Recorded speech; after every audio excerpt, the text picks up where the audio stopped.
নমস্কার বন্ধুরা, নিত্যদিনের রান্নায় আপনাদেরকে স্বাগত। আজ আমি নিয়ে এসেছি আপনাদের কাছে কলা ফুলের ঘন্টের রেসিপি। এই কলা ফুলের ঘন্ট রান্নাটা অনেক দিনের পুরানো, এটা কোনো নতুন রেসিপি নয়, কিন্তু আমার এই চ্যানেলে এটা নতুন রান্না। আর যারা নতুন রান্না শিখছেন সেই নতুন বন্ধুদের জন্য এটা কিন্তু নতুন। চলুন আমি কিভাবে করি দেখতে থাকুন। এইভাবে আমি কলা ফুলটা ছাড়িয়ে নিচ্ছি, আর কলা ফুলের মধ্যে যে ফুলটা রয়েছে সেই ফুলগুলোকে আমি আলাদা করে রেখে দিচ্ছি। আর উপরের যে বড় মোটা ঢাকা দেওয়া বিন্দুটা আছে সেটাকে আমরা তুলে নিচ্ছি।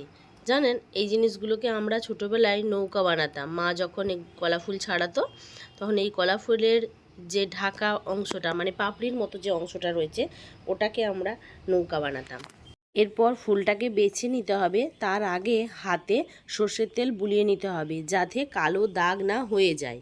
দেখুন, ফুলগুলোকে আমি সব ছাড়িয়ে নিয়েছি। এরপর এই ফুলের মধ্যে যেই যে মোটা অংশটা রয়েছে এই মোটা শক্ত অংশটাকে বাদ দিয়ে দিতে হবে, আর এই প্লাস্টিকের মতো যে ছোট অংশটা রয়েছে এটাকেও বাদ দিয়ে দিতে হবে। এইভাবে সমস্ত ফুলগুলোকে ছাড়িয়ে নিতে হবে, আর ওগুলো যদি রয়ে যায় তাহলে কিন্তু ভালো লাগবে না। দেখুন, আমি আরেকবার দেখিয়ে দিচ্ছি। এই যে মোটা মতো লম্বা শক্ত যে অংশটা আছে এটাকে আপনারা বাদ দিয়ে দেবেন, আর তার নিচেই একটা ছোট প্লাস্টিকের মতো অংশ থাকে, ওই অংশটাকেও বাদ দিয়ে ফেলে দিতে হবে। এইভাবে সমস্ত ফুলটাকে আমরা ছাড়িয়ে নেব। আমি ধৈর্য সহকারে এগুলো ছাড়িয়ে নিয়েছি। এর মধ্যে আর ওই সাদা অংশটা বা প্লাস্টিকের মতো অংশটা নেই, দেখতেই পাচ্ছেন। খুব সুন্দরভাবে এগুলো ছাড়িয়েছি। এরপর চলুন এগুলোকে কেটে ফেলি। আমি এগুলোকে ছোট ছোট করে কেটে নিয়েছি, আর দিয়ে নুন হলুদের জলে ডুবিয়ে রেখেছি। আর আর এই যে ভেতরের যে অংশটা রয়েছে এই ভেতরের অংশটা খুব নরম, এটাকে আর ওইভাবে ছাড়ানোর দরকার নেই। তাই এটাকে ছোট্ট ছোট করে কুচি করে নিচ্ছি, কুচি করে এর মধ্যে দিয়ে দেব। আর আপনারা জানেন কলা ফুল ডায়াবেটিস পেশেন্টদের জন্য খুবই উপকারী, যাদের রক্তের ঘাটতি আছে তাদের জন্য খুবই উপকারী, খুবই দরকার, আপনারা বানিয়ে খান। এরপর দেখুন কুকারের মধ্যে আমি বসিয়ে দিচ্ছি, এটা সিদ্ধ করে নেব। 3টে সিটি দেবো, জল দিয়ে এটা বসিয়ে দিলাম। এর মধ্যে নুন আর হলুদ দিয়ে আমি সিদ্ধ করতে দিয়ে দিচ্ছি। চলুন এটা সেদ্ধ হয়ে যাক, তারপর আমি বাকি রান্নাটা দেখাচ্ছি।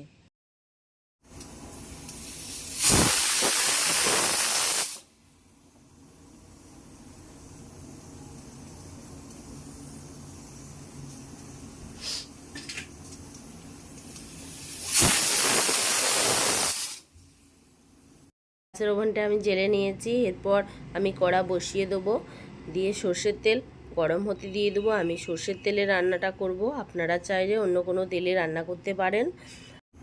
দেখুন, একটা আলু ডুমো ডুমো করে কেটে নিয়েছি, একটা টমেটো নিয়েছি, আর কয়েকটা কাঁচা লঙ্কা নিয়েছি। এদিকে নিয়েছি আদা বাটা, হলুদ গুঁড়ো, জিরে গুঁড়ো, ধনে গুঁড়ো আর নুন। নুনটা দেখে দেবেন, কারণ আমরা সেদ্ধ করার সময় নুন দিয়ে সেদ্ধ করেছি। চলুন তেলটা গরম হয়েছে কিনা একটু চেক করে নিই। দেখুন, আমি তেলের মধ্যে কয়েকটা জিরে দিয়ে দিলাম, আর দেব আলু। আলুগুলোকে আমি ভালো করে ভেজে নেব।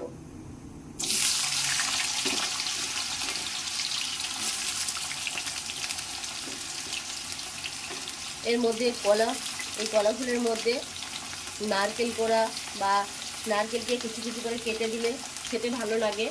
আর ছোলা যদি থাকে ভেজানো, ভেজানো ছোলা দিলেও এই নেড়ে মিষ্টি যে মোছার ঘন্টটা হয় তাতে কিন্তু দিলে খুব খেতে ভালো লাগে। আমি কিছুই দিচ্ছি না, কারণ আমার গলার ভয়েস শুনে আপনারা বুঝতে পারছেন যে আমার প্রচণ্ড শরীর খারাপ। তার মধ্যেও আমার কলা ফুলগুলো আনা ছিল, নষ্ট হয়ে যাবে। আমি ভাবলাম একটু রান্নাটা করি, কারণ খেতে তো হবেই, যতই শরীর খারাপ হোক খাবার তো খেতেই হবে। তাই যখন আমি বাড়ির জন্য বানাচ্ছি তখন ভাবলাম আপনাদের সাথেও একটু শেয়ার করে নিই, আপনারাও এই রান্নাটা দেখে নিন। যারা নতুন বন্ধু আছেন তাদের অনেক উপকার হবে। চলুন দেখতে থাকুন আমার সঙ্গে আমার এই মোছার ঘন্ট রেসিপিটা। দেখুন আলুটা ভাজা ভাজা হয়ে এসেছে। এই সময় আমি টমেটোগুলোকে এর মধ্যে দিয়ে দিচ্ছি। টমেটোগুলো দিয়ে একটু নাড়াচাড়া করব।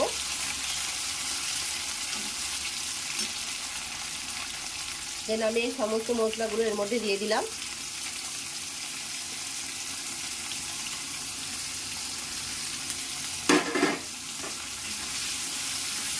যেগুলোকে ভালো করে একটু কষিয়ে নিতে থাকবো যতক্ষণ পর্যন্ত না এই মশলা থেকে কাঁচা গন্ধটা চলে যাচ্ছে।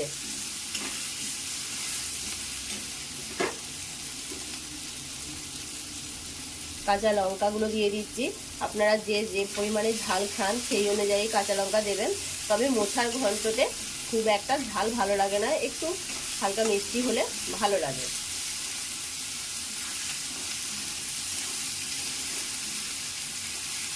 দেখুন আমি মশলাটা খুব ভালোভাবে কষিয়ে নিয়েছি।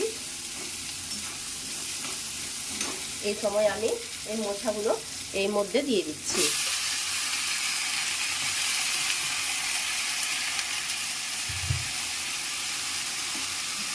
মোছাগুলোকেও ভালোভাবে মশলার সাথে মাখিয়ে নেব।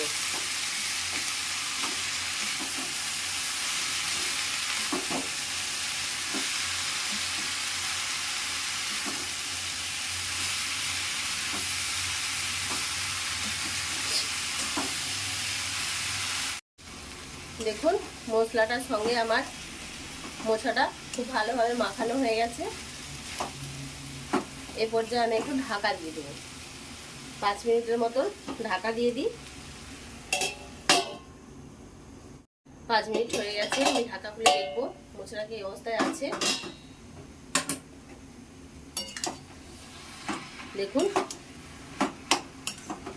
এই মোছা থেকে অল্প পরিমাণে জল বের হয়েছে। আমি কিন্তু এই মোছার রান্নাটাতে কোনো রকম জল দিইনি, জল দেবও না।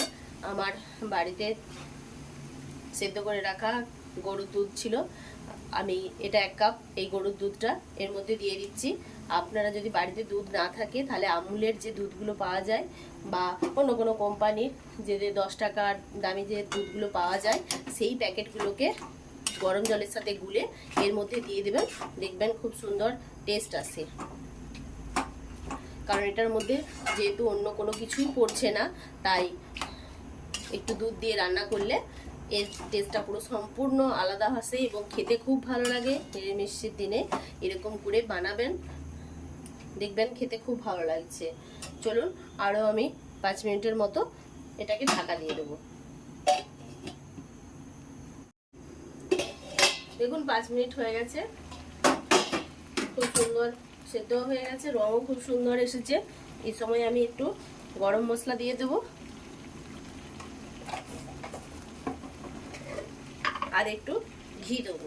এটা কিন্তু অপশনাল, আপনারা চাইলে দিতে পারেন, নইলে স্কিপ করে যেতে পারেন। দিলে খেতে ভালো লাগে। দিয়ে আমি একটু নাড়াচাড়া করে দেবো। খুব সুন্দর গন্ধ বেরিয়েছে। আপনারাও এভাবে বানান বাড়িতে, আর রান্নাটা করে বলবেন কেমন হয়েছে। ভিডিওটা লাইক, শেয়ার, কমেন্ট করবেন। ইউটিউব চ্যানেল থেকে দেখলে ইউটিউব চ্যানেলটা সাবস্ক্রাইব করে দেবেন, দিয়ে বেল আইকনটা প্রেস করে দেবেন, যাতে আমার কোনো রান্না আপলোড হওয়ার সাথে সাথে আপনাদের কাছে সবার আগে নোটিফিকেশানটা পৌঁছে যায়। আর ফেসবুক পেজ থেকে দেখলে ফেসবুক পেজটা ফলো করে দেবেন। এইভাবে আপনারা বানান, খেয়ে দেখুন, খুব সুন্দর লাগবে। সুস্থ থাকুন, ভালো থাকুন। আবার দেখা হবে পরের একটা রেসিপির সাথে। আজকে তাহলে আসি।